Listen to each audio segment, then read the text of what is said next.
Hello, I'm Father Joe Roesch of the Marian Fathers of the Immaculate Conception. Thank you for joining us as we continue with our year-long journey reading the diary of St. Maria Faustina Kowalska from beginning to end. Today we take up from where we left off, beginning with diary entry number 115. When a soul has come out of these tribulations, it is deeply humble. Its purity of soul is great. It knows better without need of reflecting, as it were, what it ought to do at a given moment and what to forbear. It feels the lightest touch of grace and is faithful to God.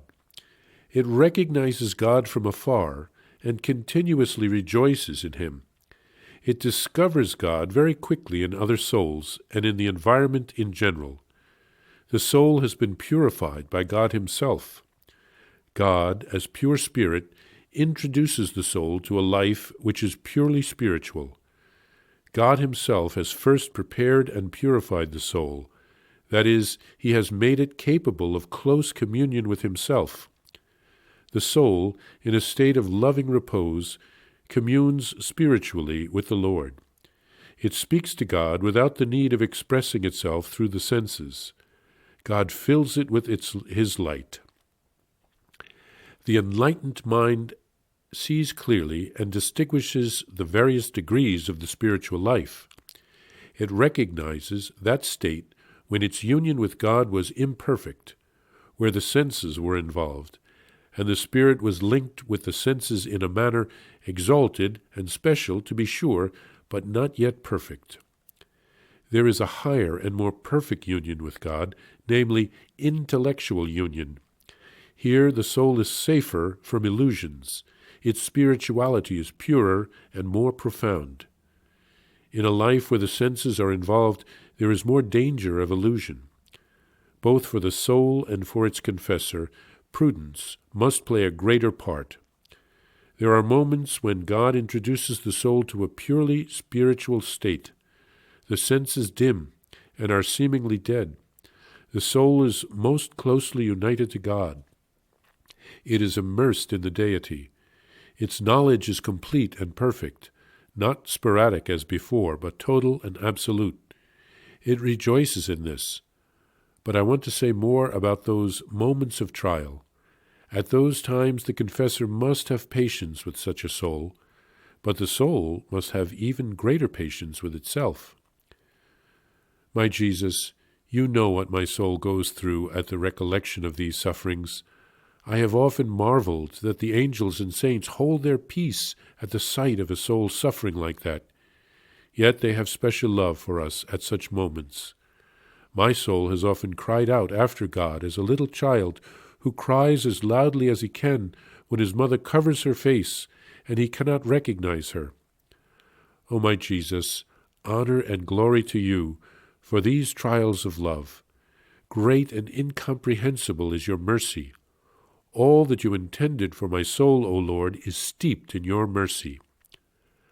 I will mention here that those who live with such a person should not add external sufferings, for indeed when the soul's cup is full, the little drop we may add to it may be the one drop too much, and the cup of bitterness will overflow.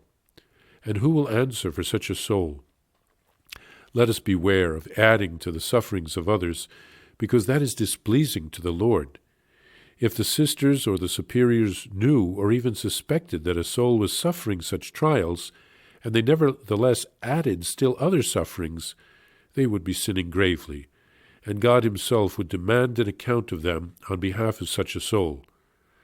I am not speaking here of instances which, of their very nature, are sinful, but of things which, in other circumstances, would not be sinful. Let us be on our guard against having the weight of such a soul on our conscience. This is a grave and common defect in religious life, namely, that when we see a suffering soul, one always wants to add even more suffering. I do not say that everyone acts like this, but there are some. We take the liberty of passing all sorts of judgments, and we repeat them when we would do better to remain silent. Here, St. Faustina describes how she has been changed by living through such tribulations and being purified by God. She is now living on a more spiritual plane rather than just an earthly one. A few years ago, I attended the beatification of Blessed Chiara Badano. She was an only child from northern Italy. Her parents had been unable to have children for several years. Finally, they had only one, Chiara. But unfortunately, she died of leukemia at the age of 19 in 1990. Her parents were present at her beatification. The last couple years of Chiara's life, she was confined to her bed. But all those who visited her were touched by her radiance and her joy. Her parents said, "We all lived the last 2 years of her life at a higher spiritual level." She must have received special graces from God, like St. Faustina did. St. Faustina writes here of being enlightened by God, and thus being able to recognize the condition of her soul more easily.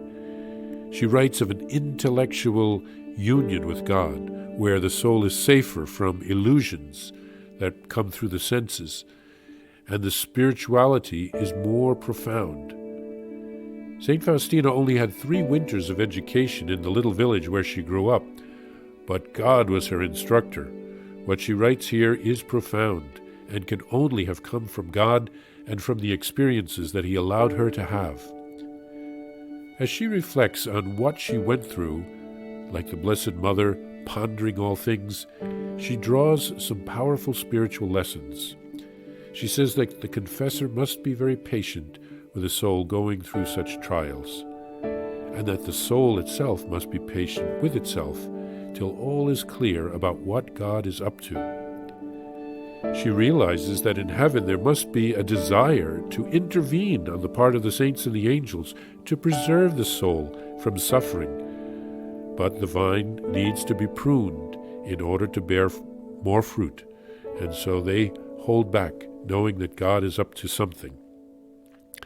And finally, St. Faustina laments here that in the religious life sometimes the others add to the sufferings of a soul who is being purified spiritually.